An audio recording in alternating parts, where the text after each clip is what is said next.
pang ahensya. No? So,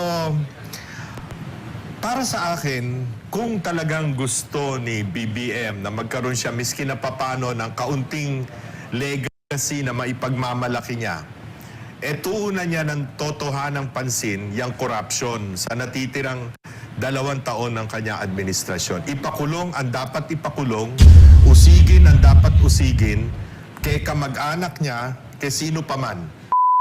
Yung tipong hindi mo kilala itong si Marcos Jr. tapos narinig mo yung sona niya kahapon. Parang ang sarap paniwalaan no? Meron ng mananagot, mga bagong development, bago matatapos ang termino niya, ang dami niyang accomplishment. Ang gano'n yung dati ka kaso nga, remind na naman tayo ni Inday Sara Duterte, itong si BP. Hindi na ba kayo natuto? Naniniwala pa din ba kayo? Asan na yung 20 pesos na bigas? Asan na yung continuity? Asan na yung independent foreign policy? Tapos dyan sa zona niya na yan, maniniwala kayo? Makukulong si Martin Romualdez? Binubudol na naman kayo ni Bangag. Yun ho, ang buod ng panayam nitong si Sir Alvin and Tourism dito kay BP Sara. Pero bago ho yan, isang like at isang subscribe. Masaya na ho tayo dyan at sa mga gusto sumali sa ating community, yung join button, nandyan lang ho sa baba. Wala ho tayo maraming pag-uusapan dito sa video na to. Re-recta ho kagad tayo dito kay Sir Lito Banayo. Ito na siguro yung ating para kontrasona. Mamaya merong kontrasona. Yung mga totoong oposisyon, hindi yung kumakamaya kagaya nitong si Kiko Pangilinan. Kasi pinupwesto nila sarili nila opposition daw sila, pero hindi naman. Dito ho tayo kay Sir Lito Banayo. Yung grabe yung coverage ng SMNI kahapon sa show, napalakpakan natin. Grabe, sir. Sobrang bilib ako dyan sa naging coverage ng SMNI. Talagang lahat ng angulo. Walang kabayas-bayas. Kaya gusto ho natin itong itong network na to. Hindi kagaya pagka nanood ka ng ABS. Alam mo na kagad, na yan, anti-Duterte na yan. Yung angulo ni Duterte, kailanman hindi papakita ng mga yan. Angulo yung Marcoleta, angulo yung Pastor. Hindi nila papakita. Papakita lang nila kung ano yung angulo na makakabuti sa kanilang naratibo. Dito hindi. Walang angulo-angulo kung anong nangyari, kung ano ang sinabi ni Marcos Jr., yun ho, hihimay nila. Palakpakan ho natin ang SMNI. Saludo. Idol natin yan. Isa tayo sa talagang masugid na taga-suporta ng network na yan. Noon pa man. Live dyan sa Davao City. Samantala, madadagdagan tayo ng isang panauhin, si Ginoong Lito Banayo, isang political analyst. Gusto ko marinig sasabihin ni Sir Lito Banayo doon. Kasi strategist So, sinasabi pa lang ni Marcos Jr., alam na kung anong gustong, alam na ang estratehiya ni Bangaga, marinig pa lang niya yung mga litanya nitong si Marcos Jr. Magaling niya si Sir Lito Banayo. Lito, magandang hapon. Maying hapon, sir. May hapon. Opo, bago lang si Ma'am Cora, usaping ekonomiya. Dito tayo sa magiging State of the Nation address ng Pangulong Bongbong Marcos. Sa tingin niyo po, mahirap para sa kanya para pabanguhin yung kanyang pamumuno, especially napakarami pong mga problema ngayon na kinakaharap ang ating bansa, ang kanyang administrasyon. Sir Lito. Actually, napakahirap, no? Kasi nga, siguro nasabi na ni economist Cora Guidote, masyado ng tight yung fiscal space natin no? Unang-una, taas ang presyo ng langis. Hindi naman tumitigil yung gera sa Iran. Galing, bigati. Cora Guidote. Lito Banayo. Gusto ng mga guests ng SMNI. Talagang expert. Hindi yung mga piniportray nila sarili nila bilang expert. Hindi expert ho talaga yan si Yan ang hinahar ng mga politiko pagkakampanya. Kasi magaling sa numero, magaling sa strategiya. Yan ho talaga trabaho niya. Kaya pagka sinabi niyang mahirap po talaga kalagayan ng administrasyon ito si Bangag. Tsaka sa Middle East, no? Pagkatapos, napakalaki ng ating utang, no? Kaya problema natin yan, utang na yan. Napakahirap ka nang gumalaw kung ikaw ang presidente ng Pilipinas o ikaw ang nasa pamahalaan, no? Para maibsan mo ang kahirapan ng taong bayan. So let's talk about positive naman. So ano naman yung the greatest political achievement ni BBM since 2022 up to the present ngayon? Kung meron man. Dito. Kung meron lang. Political achievement. Kumbaga political achievement, yung pagpapadala kay sa dahig kay dating Pangulong Rodrigo Duterte. Ako nasasagot muna para sa sarili ko Kasi sali mo na ako, sali ako. Political achievement yun talaga. Tinuturing nilang napakalaking accomplishment nung ginawa nila kay Tatay Digong. Impeachment ni VP Sara, pangalawa, pagpapakulong sa mga kalaban nila sa politika, kagaya kay Senator Rodante Marcoleta, Pastor Kibuloy, Congressman Mike Defensor, at marami pa silang ipapakulong sa mga susunod na panahon, no? Yung pagdating sa termino niya, accomplishment niya bilang presidente, accomplishment niya sa bayan ng Pilipino, wala po ko tayong nakikita dyan. Kung para sa sarili niya, political ang isang dating presidente ng Pilipinas, tinapon niya sa dahig. Yun. If you Personal. consider that as an achievement. Kasi para sa kabutihan niya yun, pero hindi sa kabutihan ng taong bayan. Correct. Yung impeachment trial ni Vice President Sara Duterte. Remember, we started off with a very great, very promising unity. You know, yung unit team na silang dalawa, yung Solid North, Solid South, nagsama. Very popular ang dating presidente, si Pangulong Duterte. Ang anak niya ang siyang nakatambal ni Bongbong Marcos. At yun ang naging dahilan kung bakit siya nanalo. Kung sana tuloy-tuloy yung unity na yon, medyo umasenso naman siguro ang Pilipinas. Ang problema, sila mismo ang sumira ng unity. Hindi naman si Inday Sara na sumira ng unity. So, inapi nila ang mga Duterte. Ayan ang nangyari, no? And on top of that, binalasubas nilang masyadong ekonomiya natin, no? Yun dapat na gagastahin sa inilagay ito, no?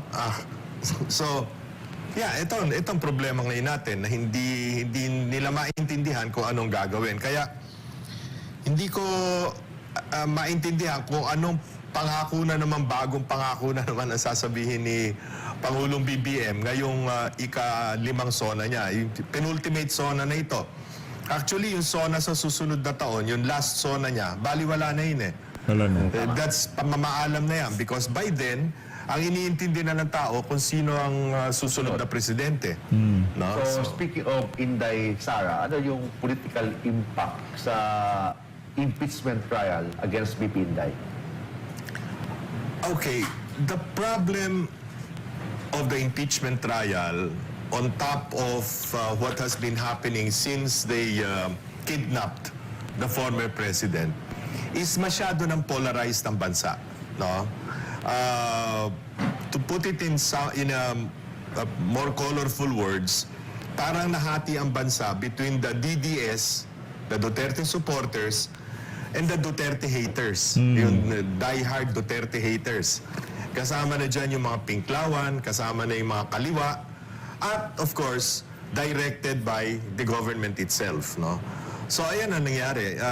Imbis na nagkasundo-sundo tayo, the political fallout is such that it impacts upon the economy. It impacts upon every single Filipino's life. At yun na nga ho nangyari, di ba, nung pinadala nila sa dahig Netherlands si Tatay Digong, sa lahat ng sa lahat ng tirada natin dito sa PH Update, laging laging merong kurot yung pagpapadala kay Tatay Digong. Palakpakan natin to si Charlito Bonayo. Yan yung mga political analysts, walang kabayas-bayas. Ano ba talaga nangyari sa Pilipinas? Bakit tayo umabot dito sa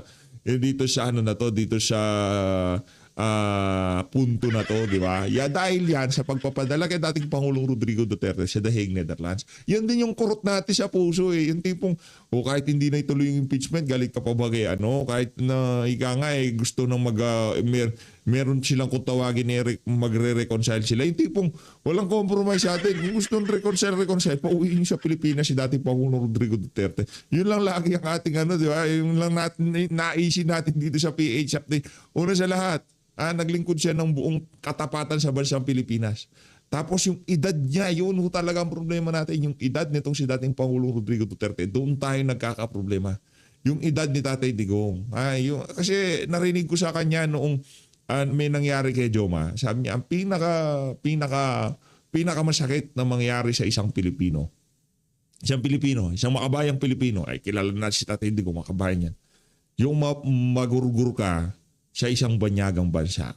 Di ba? Kaya nga yung mga kababayan nating OFW, kahit na ang gaganda na ng mga buhay sa ibang bansa, kita nyo ho yun mga kababayan. Pero pagka dumarating na yung dapit hapon ng kanilang mga buhay, gusto nilang magretiro sa Pilipinas. Gusto iba pa rin eh. Yung tipong kakain ka ng talbos ng kamote, di ba? Iba pa rin yung feeling nung yung kung ano yung nakalakhan mo. Hindi ko alam, siguro yung iba doon na sila talagang for good na sa ibang bansa. Pero karamihan ng ating mga kababayan, yung mga nasa Estados Unidos, gusto nilang magpahinga dito sa Pilipinas. Yung tipong meron silang retirement house dito sila mamamahinga dito. Wala pa rin makakatalo sa Pilipinas sa puso nila kahit nasa magandang bansa sila. Yun ang ano ni Tatay Digong, kurot niya sa puso niya eh. Yan ang pinakamasakit na mangyari sa isang Pilipino. Magurgur ka sa banyagang bansa. Doon ka mamamaalam. Hindi kung saan ka pinanganak at dapat doon ka doon ka magurgur, di ba? Doon mo ilalabas yung huling hininga mo ikaw. Yun ang kinakalungkot natin, di ba? Bilang taga-suporta nitong si dating Pangulong Rodrigo Duterte. Dahil alam natin masakit sa kanya yun. Kaya bring him home as soon as possible. Yun ang ating panawagan dito. Comment nyo naman sa baba. Bring him home. Kaya comment nyo sa baba. So sa nangyayari ngayon, sir, dito about yung alleged kidnapping ni PRRD, yung nawala si Inday Sara sa administration ni Bongbong Marcos. Ano yung maging political landscape? Expect natin the political landscape this coming 2028 election. To begin with, no, ang tao ngayon, ang taong bayan ngayon, naniningil na ng mga pangako dun sa first zona. If you go by the first zona, because it's in the first zona where a new president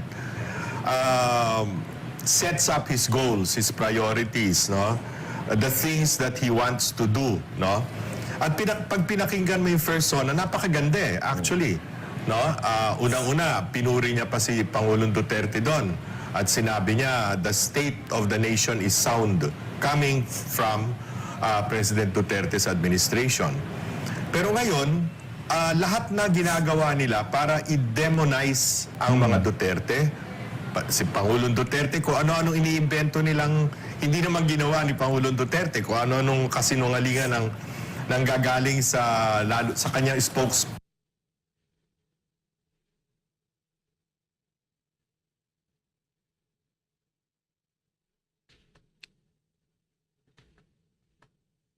Ako dyan ng puhunan sa natitirang 2 years. Ayun nga, kaya nga yung Business Confidence Index bagsak, di ba? Minus 24%. Nung Abril, mas malaki pa, minus 30-something% eh. So, medyo, I've never seen these numbers before, no? Pagdating sa confidence ng mga investors. Tsaka matagal di talaga ako nakipagsalamuha sa mga foreign investors. Ang problema talaga, they put a lot of weight on good governance. So pag nakikita nila na talamak ang corruption, they will hesitate to come eh. Kasi unang-una, yung trust nga, wala ano. Tapos, if they ever come here, and they also look at other business people, no? Nakikita nila na ng red tape. You know, talamak rin yung red tape. So, even if they try to come here, yung business permits, mahirap kuhanin, it takes a long time, mataas yung cost mo kasi maraming padulas. Okay? Dumadagdag yan sa inflation, sa interest rates, at saka sa weaker business people, no? Nakikita nila na ng red tape. You know, talamak rin yung red tape. So, even if they try to come here, yung business permits, mahirap kuhanin, it takes a long time, mataas yung cost mo kasi maraming padulas. Okay? Dumadagdag yan sa inflation, sa interest rates, at saka sa weak peso. So, kumbaga, yung cost of doing business in the Philippines is higher because of corruption. So, yan, affected tuloy. Bagsak ang foreign investments mo in April by 60%. Almost 60%. So, grabe yan talaga. Opo. Ma'am Cora, nababanggit nyo yung mga numero record-breaking tayo. Meron tayong 18.55 trillion pesos na utang.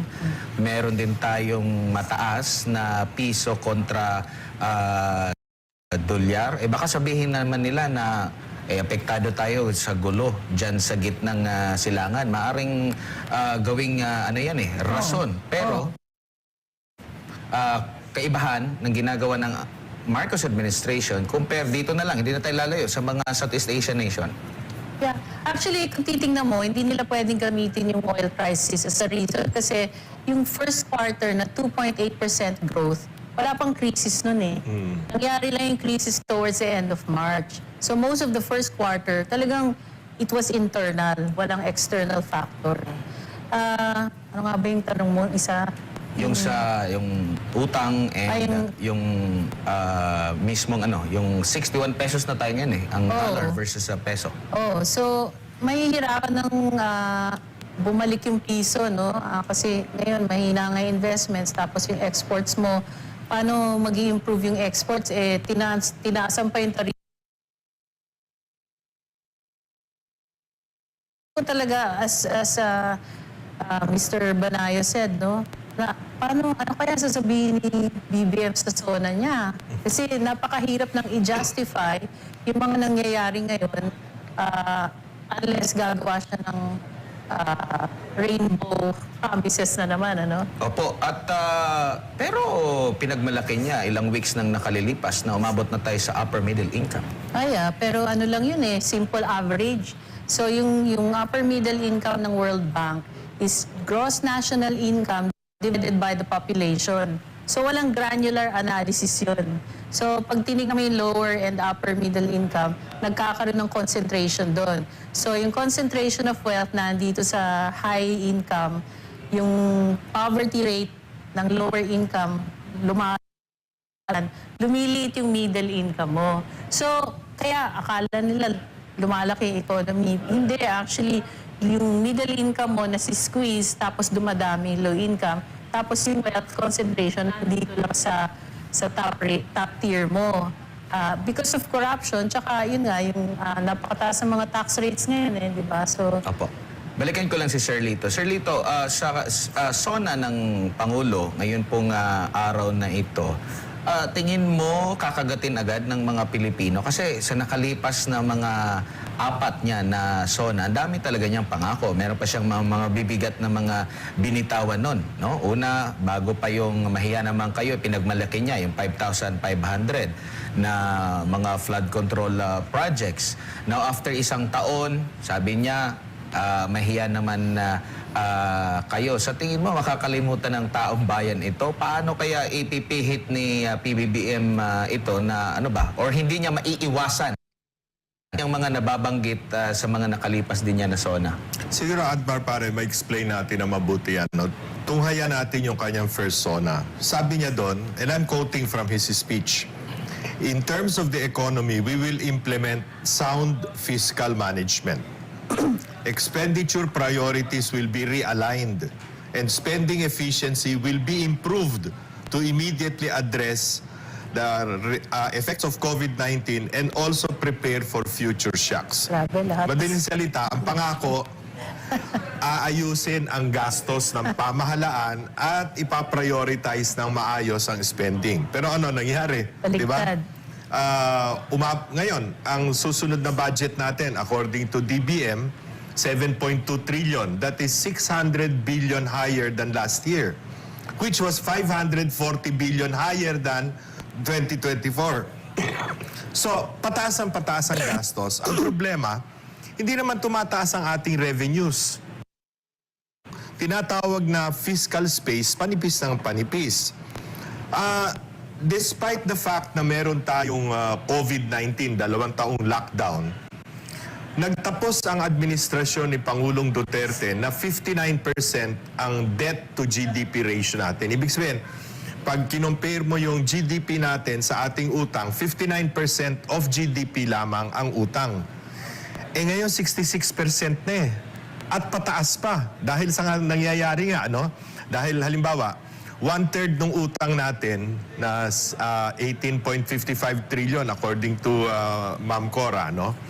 1/3 niyan is foreign debt. 2/3 is domestic debt. Eh yung 1/3 na debt, pag babayaran mo yon, kinumpute mo sa 58 pesos, eh ngayon 61.85 na. Eh di tumaas ka na. 385 na itataas ang babayaran mo dahil ang income naman ng gobyerno, pesos, hindi naman dolyar. No? Pagkatapos, nangako siya na ang poverty rate, single digit na raw tayo by 2028. My God. Yung huling SWS survey ng self-rated poverty, 52% of all Filipino households claim that they are poor. 52%, no? So, wala eh. Kung isusuma total nga natin para lang sa for the benefit of yung ordinaryong mamamayan na nakikinig sa itong gobyernong ito is overspending, overtaxing, overborrowing. And why are we overspending, overtaxing, and overborrowing? Because government is overstealing. Overstealing. No? So, ayan, sobra ang gastos, sobra ang pagbubuwis, sobra ang utang, dahil sobrang kawat, sobrang nakaw. No? Kaya yan ang state of the nation talaga kung tutuusin mo. So, Sir Lito, paano kayo i-manage ng ating government yung tinatawag na political disagreements while governance? Paano mong Attorney Mark, paano mong ipapatch up pa yung ating polarization ng ating society kung ganyang patuloy mong sinisiraan si Vice President Inday Sara, no? At bagamat malinaw na malinaw sa mga trust rating as well as approval rating, napakataas ng kay Inday Sara, samantalang mababa comparatively si Presidente Marcos. So, paano mo pang aayusin yan? Wala na, ang ayusan yan 2028 na pag ang taong bayan na ang siyang nag-decide kung sino ang susunod na So, presidente. yung gulo po dito para Sir Lito, hanggang 2028 na, wala nang pag-asang magkabalikan. Wala na, tuloy-tuloy na ito. Kaya nga nakakalungkot dahil wala eh. Pag ganitong awayan ng awayan, no? Tinitira nila ng tinitira si Inday Sara kung ano-ano pa na pati si Senator Marcoleta, kinulong, kung sino-sino, lahat ng mga kakampi ni Inday Sara kinukulong, eh di lalong iigting yung resentment o yung paghihinaing ng mga supporters ni Vice President Sara. Kaya lalala ang sitwasyon. At ang foreign investment, nasabi nga ni Ma'am Cora kanina, bumagsak na by 60% noong April. Sino pa mag-i-invest dito? Hihintayin na lang ang 2028, di ba? So, maraming unfinished business pala si BBM. Wala naman yata na-finish. Wala na-finish. Aray ko. Kung kasing laki ng utang natin, yung utang din niya na dapat gawin, trabaho, Sir Lito? Yung utang niya sa taong bayan, sobra-sobra. At mabuti na nga lang at marami tayong OFW. Yun ang sumasalba sa ekonomiya natin eh. Kung walang OFW, Diyos ko, anong natin, ang manufacturing makaliit.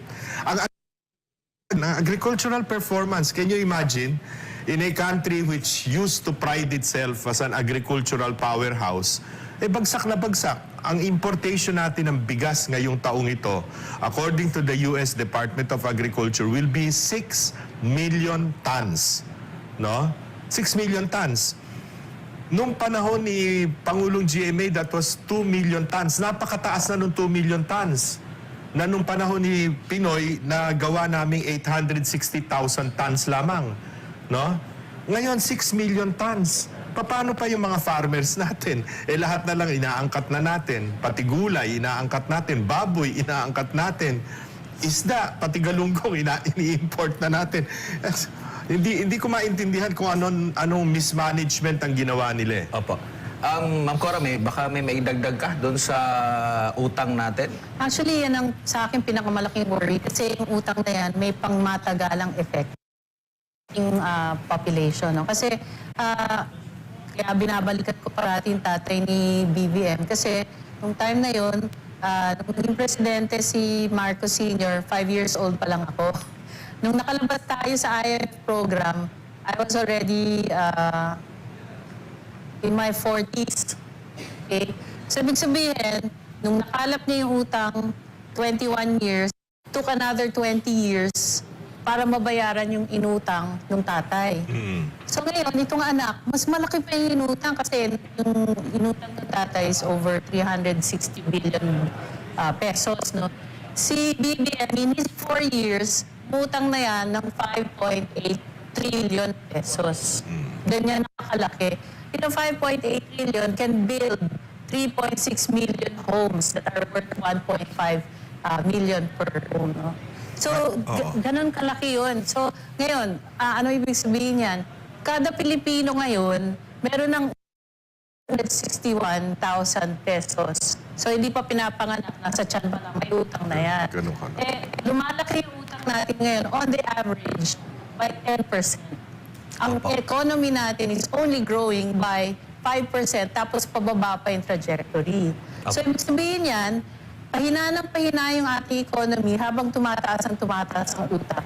So, ilang generation na naman ang mangyayari niyan sa pagbayad ng utang. Kasi ako naranasan ko yan eh. You know, 20 years of my life, nagbabayad tayo ng utang sa IMF. Opo. Siguro bilang panghuli na lang, no? Masarap pa sana makipagtalakayan.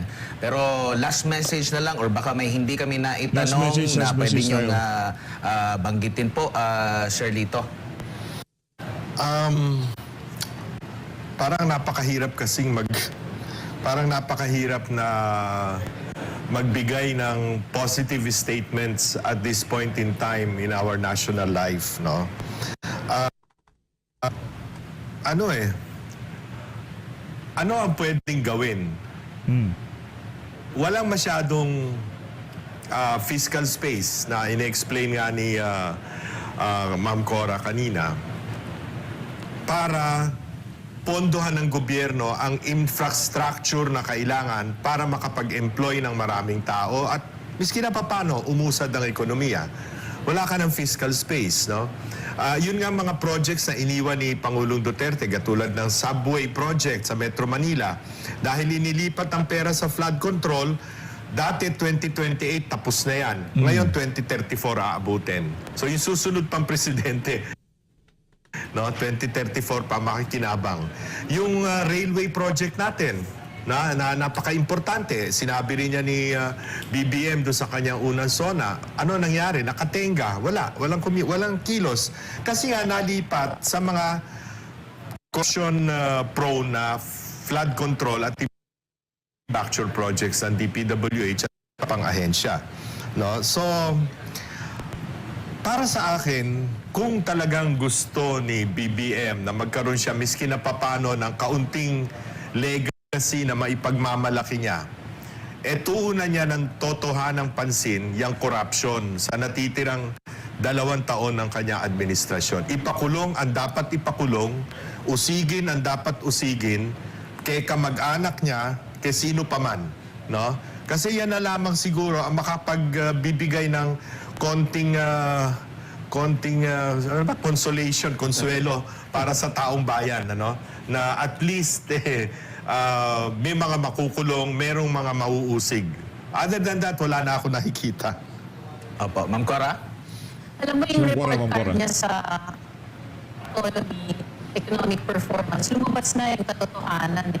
Kasi noong 2020, fourth quarter 2025 at saka first quarter, nakita na talaga ng ekonomiya, hindi dahil sa external factors, kundi dahil sa corruption, tsaka lack of confidence, no?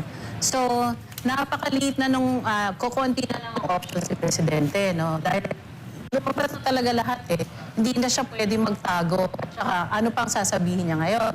So, ang option niya, if he decides to stay in power, magtino nga siya, as what Sir Lito said, no? So, magtino ang gobyerno, restore fiscal discipline, require accountability, no? At saka, provide jobs. Pero kung hindi niya kaya yun, I think the best option for his redemption, or kung may natitira pa mang survivability, no, is to step down, di ba? Kasi ano pang pwede niyang gawin at this point, kung napakaliit na nga nung kanyang fiscal space. Yun.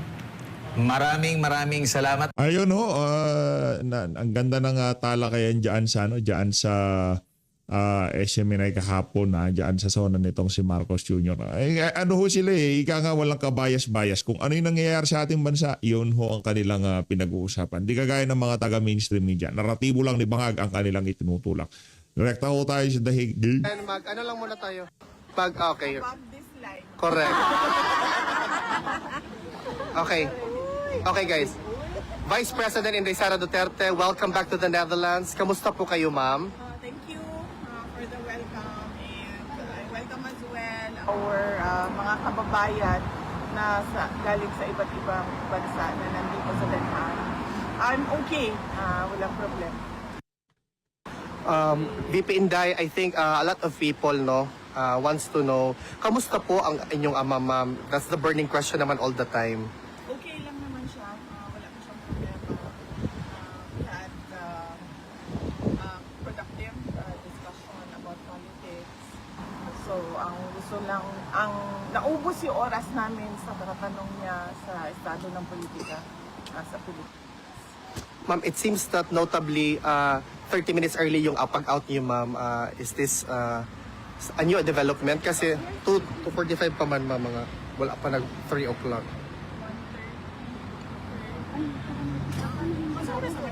2:44 pa, ma'am. 2:44 pa, ma'am. Mga 20. Okay. But everything is okay naman so far, ma'am.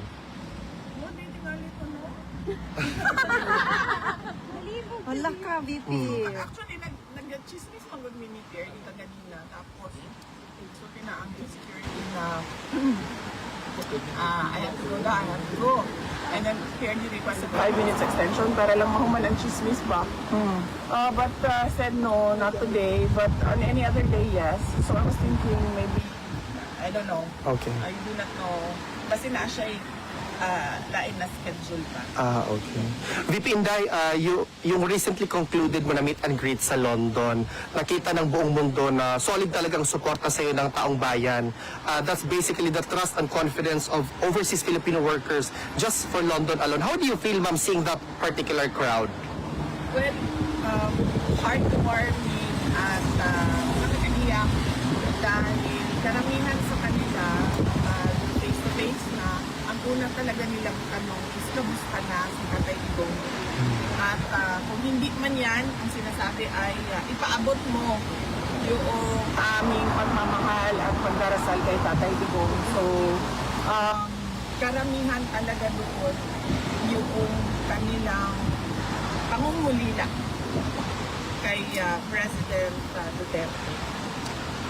VP Inday, in as far as a positive development is concerned, yung results sa dalawang survey Pulse Asia and SWS, talagang nakikita na yung trust and confidence and your ability to lead in as far as being the Vice President of the Republic of the Philippines is concerned has resonated to the millions of Filipinos. So how do you feel, ma'am, na steadfast, steady, strong pa din ang suporta sa iyo ng mga Pilipino in comparison to what is alleged by some? On that point, I am truly blessed. No? Favored ako ng Diyos sa ganyan na bagay.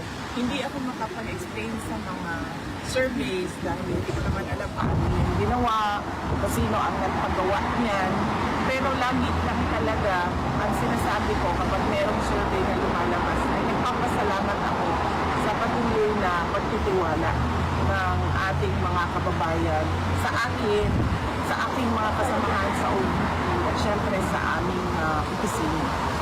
VP Inday, on a different matter, were you able to watch or perhaps read a transcript of the State of the Nation's address ni BBM? Hindi ako nag-work ng SONA like last year and wala akong planong sa amin. Ako nilalaman ng SONA o kahit man lang summary dahil I truly believe it is a waste of time of the Filipino. VP, marami po ang nagtatanong, how do you maintain the radiant glow na talagang shining, shimmering, splendid ka talaga? Sona, go. And wellness. Kasi ma'am, ang dami nagtatanong ma'am, how do you keep such a radiant glow knowing na kabilat kanan yung atake sa iyo ma'am, may it be personal or political? Hindi ko lang alam ha, sandali lang. Gusto ko lang matanong kung hindi ba ganito ang glow ko noon, 2022? Actually, mas ma'am, mas grabe. Grabe. Yes. Grabe, Jude, kagwapa ron. Kasi different sa akin. Simula nung 2022 hanggang ngayon. Siguro nadagdagan lang yung skincare kasi Ang sikuto, ma'am. kasi nagkakaedad, di ba? Pag mahirap na pag 38 ka lang, tapos namumukha kang 68. Hala, BT, or? Guilty, mapuntaan na rin. Wala akong pinapatawa. Kasi meron tayong kilala na 68 ka lang, pero Kailan yan, ma'am? Kailan ni ma'am? wala naman lang. Simula nung 2022, in fact, before 2022, pareho lang yun. Yun lang na mas meron na akong awareness ngayon sa aging ng mukha. Kaya meron ng mga Sunblock, ma'am. meron ng mga yung Okay. VP, meron bang gustong ipahatid si former president sa mga Pilipino, ma'am? Na alam niyo naman talaga, ma'am, we have been doing this for more than a year, but strong and steady pa din. In fact, ma'am, on Wednesday, we actually have a gathering prepared to echo the voice of Filipinos from all over the world. meron tayong rally sa Wednesday, July 29 sa harap ng ICC. And this is free to tend it out rally. And we talk about the injustice that was done to President Salamat. Inaalam ko ito ng President Duterte at sinabi ko sa kanya na I do not think this will help your case since from previous rallies napapansin namin na kinukuha ng ICC yung mga sinasabi natin at ginagawa nilang basihan sa kanilang mga desisyon. And then he said na bakit pa kayo mag-rally? What for? Yeah, sabi ko, para lang malabas namin yung galit namin. At marinig ng buong mundo yung galit ng mga Pilipino sa ginawa sa iyo. And then sabi niya, okay, bahala kayo. Yan ang gusto niya. Grabe, But no? I warned him that it will not Ano yan, tawag dito, typical PRRD. Kahit ano yan kumbaga, yan ho talaga ang si Tatay Digong. Ayaw ho niya na nakakaabala. No? Kahit nung presidente pa siya, mantakin niyo, ulam sa Malacanang dahil nga alam niya, pera na sambay ng Pilipinong ginagasta dyan. Isang sabaw at isang ulam, yun na yun. Hindi kagaya ngayon, merong kabyar, merong steak, merong kung ano-anong pagkain dyan sa Malacanang. Sabi nila. have this case and he said no. Kung ano yung gusto niya. And you, ma'am, as our hope, the torchbearer for the light na makikita namin sa 2028, the future President of the Republic of the Philippines. What's your message to your supporters, ma'am, na talagang lalaban hanggang sa dulo para sa bayan? Amen. On that note, then I am truly blessed kasi simula nung 2016 hanggang 2019, midterm elections ng President's PRRD. Noong 2022, 2025, pinakita din yon ng mga tao yung kanilang suporta sa midterm elections. Hanggang ngayon, nandyan pa rin yung pagtitiwala at suporta ng ating mga kababayan. In fact, hindi lang yung kanilang suporta, hindi lang siya na parang, gusto ko siya, sinusuportahan ko siya. Marami sa ating mga kababayan, yung nagdarasal talaga gabi-gabi para we pray for Inday Sara, we pray for the Duterte family. We pray for President Duterte. At hindi ko alam kung saan nanggagaling yung ganyan kalakas na pagtitiwala at paniniwala ng ating mga kababayan. Pero kami, tulad ko, ako, tuloy-tuloy lang talaga ako sa trabaho ko. Kung ano yung mandate ng Office of the Vice President, apart from being the Vice President being a constitutional successor, kung ano yung mga merong budget na mga programs and projects sa loob ng aming opisina, yun lang din at yun ang ginagawa namin. VP Inday, on behalf of the Filipino all over the world, Ayun na nga mga kababayan, dito na muna tatapusin ang ating reaction video. Maraming salamat sa pag-support sa PHP. Tuloy-tuloy lang ho tayo sa pag-suporta dito kay VP Sara. Kailangan niya ho yan ngayong mga panahon na ito. Ipakita natin, iparamdam natin sa mundo ng social media na ang survey ng Okta Research hindi totoo yan. Pambihira pagkatapos ng 3 linggong impeachment, bigla kayong bumaba sa survey si VP. Anticipated naman natin yan. Talagang ikakapitalize yan ng mga tag dito ng mga survey firm para ma-justify nila yung pagbaba ng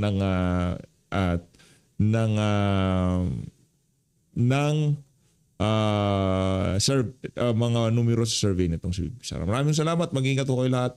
Mahal natin.